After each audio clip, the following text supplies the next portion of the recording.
Hi everyone, I'm Anthony O'Flynn coming to you from the Sunshine Coast. How's everyone going? Well, the pace of events is accelerating at an incredible rate, and personally it's quite difficult to keep up with everything that's happening around the world. And I must say, specifically after the events unfolding from 2020,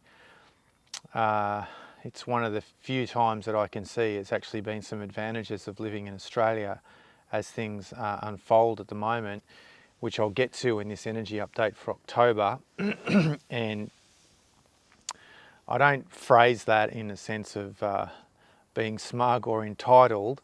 It's actually more a sense of relief because although I haven't perhaps expressed it very clearly publicly, I've been extremely concerned about the complacency and the apathy of the Australian people as we saw the events of 2020 and onwards. But seeing what's unfolding around the world now, it's actually been some solace that Australia does have some certain attributes or some aspects of what are occurring in world events that have made it advantageous to be in Australia.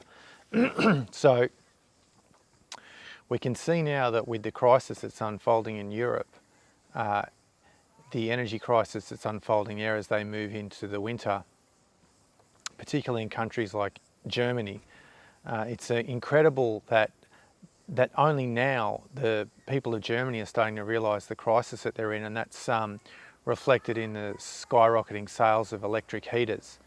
And this is an outcome because of the bombing of the Nord Stream pipelines that are coming from Russia into Germany and disrupting their energy supply. And the Germans were warned about this actually by Donald Trump at the UN many years ago, and the response from the German delegates there at the meeting was something you have to see for yourself to realise how wrong they actually got it. Because now there's a crisis and they're chopping down firewood in Germany in preparation for the winter. And everybody knows that firewood needs to dry out for a year, sometimes 2 years, before it will burn properly. And this is going to create such an intense crisis and a social crisis that the events that we're going to see transpire this winter in Europe is going to be profound. And what it actually means at a deeper level is the unravelling of the control system. And to look at this from the upside and from the positive aspects, what this actually means in terms of geopolitics is that you're going to see now an unravelling of alliances and a breaking down of cooperative nations, nation states, and all the other interest groups and organisations, because the globalist agenda is peaking. And by this, I'm indicating that they have overplayed their hand, and everything perhaps looks like it is by design, and this is true, but now we'll start to see things come apart because the whole NATO alliance is going to be put under pressure with the breaking down of this, the pipelines, the energy security of Germany. And back in February, before the invasion or the war in Ukraine even started, Joe Biden, the President of the United States, said this, quote, "If Russia invades, that means tanks or troops crossing the border of Ukraine again, then there will be no longer a Nord Stream 2. We will bring an end to it." And yet there's this ridiculous fallacy being put forward that the Russians have bombed their own pipeline. That's the equivalent of having a shop and selling goods and then blowing up the shop. Who does that punish? Obviously both the consumers, but also the owner of the shop. So really what we're seeing also in regard to this is the majority of the analysis that I've seen is focusing on the actions of nation states, whether it's the US or Russia, Ukraine. Well, what's important to state from this is that basically the US is funding a war by proxy in Ukraine. And this is reflected in the fact that the total expenditure or foreign aid given, both military and for energy and everything, from the US to the Ukraine is now totaling 67 billion US dollars. And so this war by proxy that many countries throughout Europe and even Australia are funding is basically exactly that, a war by proxy. And so the analysis that most commentators are referring to is that reflected through nation states. But what it is not taking into account is the nefarious organisations that these politicians are members of, the nefarious agendas, and the overall globalist socialist agenda which is going forward. So for this reason, you cannot think in terms of the global conflict that is unfolding in terms of nation states, sovereign states, because the politicians that are basically carrying out these actions, giving this money, supporting the war, and all the rhetoric and social engineering and virtue signalling around this, it goes much deeper than the understanding of a nation versus nation. And this is where anyone looking at this in terms of black and white will not get a genuine overview of all the nuances, because most of the people around the world don't want a war. And the reality is that many commentators are now saying that we are the closest we have been to a nuclear war since the Cuban Missile Crisis in 1962. So what's that, 60 years ago. America is currently at DEFCON 3. DEFCON 1 is basically the highest defence condition. Personally, I don't feel that there will be a nuclear war this year. These events have a tendency to peak and then de-escalate. However, as we've seen time and time again, if the US, or the US as a proxy for globalist banking, nefarious organisations, all these other things want a war, they're going to get one. And this will be the great revealing of who is the biggest warmongers on the planet once again. And the actions of a foreign government or a foreign entity blowing up the pipeline, the infrastructure of another nation, that is an act of war right there. And not only that, is that the whole NATO alliance gets put under question, under pressure, because Germany has now had their energy supply sabotaged. And coincidentally at the same time, the Baltic pipe, which is just opened just after the Nord Stream pipeline was bombed, it goes from Norway to Poland and neighbouring countries. And what a wonderful coincidence that is. So when you start to put the pieces together, you start to see that there is a lot more going on behind this simplified propaganda machine of the Russians are bad. And I'm not a supporter of the Russians or Vladimir Putin, but basically if you haven't seen it, you should see some of the statements he's made to the media about the West as being an empire of lies. So on that, at the same time, what we're seeing, this complex convergence of events that's unfolding, is the complete end of the supremacy of the Western nation states, of the US empire, of the US dollar. So there's a lot of concern about hyperinflation. I have never seen in my life the amount of commentary that has been going on social media about this. None of this is financial advice, about the need to own precious metals. And the fact is that people are going to work out very, very quickly what is real money and what is paper that is backed by nothing. So for those of you who don't know, that the US dollar used to be backed by gold. And then under Nixon, this was, they went off the gold standard. So therefore, there's no security, there is nothing backing the US dollar anymore, which means it simply is paper. And the inflation that is now occurring because of this expansion of the money supply is irreversible. And ultimately, in my view, this will lead to deflation. Actually, there will be eventually will be a complete drop in demand for goods and services. Probably won't go further into that in this video. But the contagion is spreading in the banking system. I mean, Credit Suisse, the shares of Credit Suisse dropped 10% in one day. The Bank of England is under all sorts of pressure with the rapid decline in the pound.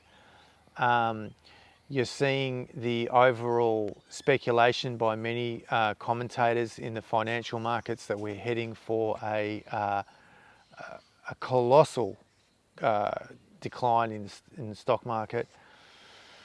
And of course, that will flow into people's superannuation, where most people are invested in the stock market one way or another in their superannuation. And this is really going to affect the boomers who are in the process of retiring or will be retiring over the next few years. And again, as we saw with the royal family, as we've seen with all these events, all it does ultimately is bring into question these corrupt institutions and this crony capitalism where things like superannuation, it's just a scam, another scam to prop up financial industries, to prop up financial services, skimming the milk with all these service fees and charges and so on. And simply, you're not allowed to control your own money. It's as simple as that you have to invest it in these casinos that are stock markets, and that basically all that's going to happen at this point is it's going to decline. Now, many people are wondering why the US dollar is so strong. That's totally to be expected, because hot money goes into currencies and the US dollar will be looked at as a safe haven for the short term, even into the medium term. But the US dollar is under major pressure because of other geopolitical events, such as the getting out of the SWIFT system. And now what's happening because of this crisis is that now the petrodollar is now being challenged.